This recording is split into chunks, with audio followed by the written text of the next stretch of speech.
ملخص الاعتراضات اللي احنا واجهناها مع العملاء الاسبوع اللي فات كانت خناقه واضحه جدا ما بين اشتري دولار ولا اشتري ذهب ولا اشتري عقار، وان شاء الله بعد الفيديو ده مش هيحصل لك اي لخبطه تاني في الموضوع ده. اول حاجه الدولار يا جماعه هو اداه احتياطي سهل التسييل بتاعها وهي لاقتناص الفرص. بمعنى انت حضرتك بيبقى معاك دولار علشان اول ما تلاقي فرصه بتسيله وتشتري بيه على طول، ما انت لازم يبقى معاك كاش.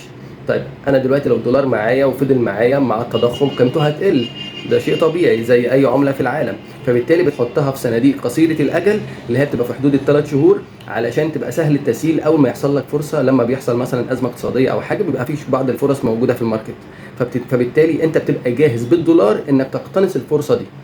تمام، ده كده بالنسبه للدولار. ودلوقتي هنتكلم عن الذهب هو مش اصل للنمو، هو اصل لحفظ القيمه.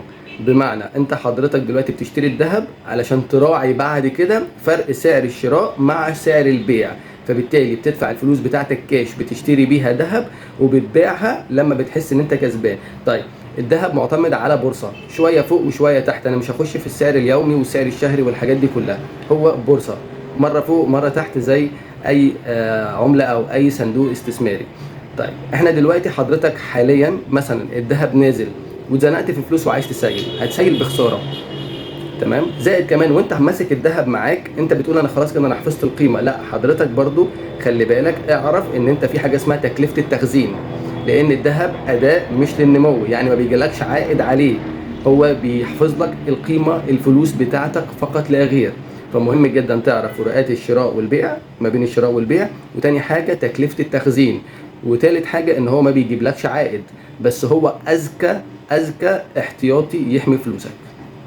ودلوقتي بقى نتكلم عن العقار هو مرتبط بزياده النمو السكاني طبعا، مشروعات ضخمه، توسع اقتصادي وفرص عمل.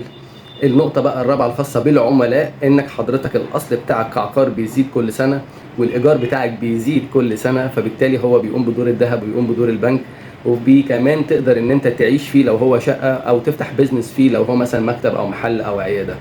وكل ده وما بتدفعش الفلوس بتاعتك كاش لان انت بتدفع مقدم واقساط، فبتلاقي ان القيمه الوحده اللي انت اشتريت بها في العقد بتفضل ثابته وقسطك ثابت، ولكن القيمه الاصل نفسه بيزيد مع ايجار بيزيد، وفي نفس الوقت القسط اللي انت بتدفعه كل سنه قيمته الفعليه بتقل بسبب التضخم.